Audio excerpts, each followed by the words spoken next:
ರಾಜ್ಯಸಭಾ ಚುನಾವಣೆ ನಾಮಪತ್ರ ಸಲ್ಲಿಸಿದ ಮಲ್ಲಿಕಾರ್ಜುನ ಖರ್ಗೆ.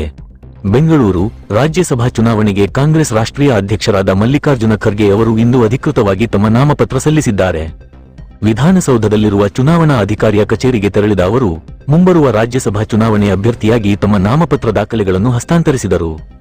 ಮಲ್ಲಿಕಾರ್ಜುನ ಖರ್ಗೆ ಅವರು ನಾಮಪತ್ರ ಸಲ್ಲಿಸುವ ವೇಳೆ ಲೋಕಸಭೆಯ ವಿಪಕ್ಷ ನಾಯಕ ರಾಹುಲ್ ಗಾಂಧಿ, ಮುಖ್ಯಮಂತ್ರಿ ಡಿಕೆ ಶಿವಕುಮಾರ್, ಮಾಜಿ ಸಿಎಂ ಸಿದ್ದರಾಮಯ್ಯ, ಕೆಪಿಸಿಸಿ ಅಧ್ಯಕ್ಷ ಬಿಕೆ ಹರಿಪ್ರಸಾದ್ ಉಪಸ್ಥಿತರಿದ್ದರು. ನಾಮಪತ್ರ ಸಲ್ಲಿಕೆಯ ಬಳಿಕ ಮಾತನಾಡಿದ ಮಲ್ಲಿಕಾರ್ಜುನ ಖರ್ಗೆ, ನಾನು ಇಂದು ನಾಮಪತ್ರ ಸಲ್ಲಿಕೆ ಮಾಡಿದ್ದೇನೆ. ನಮ್ಮ ಶಾಸಕರು, ನಮ್ಮ ನಾಯಕರು ನನ್ನನ್ನು ಆಯ್ಕೆ ಮಾಡಿದ್ದಾರೆ. ಜೂನ್ 18 ಚುನಾವಣೆಯಲ್ಲಿ ಎಲ್ಲರೂ ಒಗ್ಗಟ್ಟಾಗಿ ಕಾಂಗ್ರೆಸ್ ಅಭ್ಯರ್ಥಿಗಳನ್ನ ಗೆಲ್ಲಿಸುತ್ತಾರೆ. ನಿಮ್ಮೆಲ್ಲರ ಬೆಂಬಲ ಬೇಕು ಎಂದು ತಿಳಿಸಿದರು.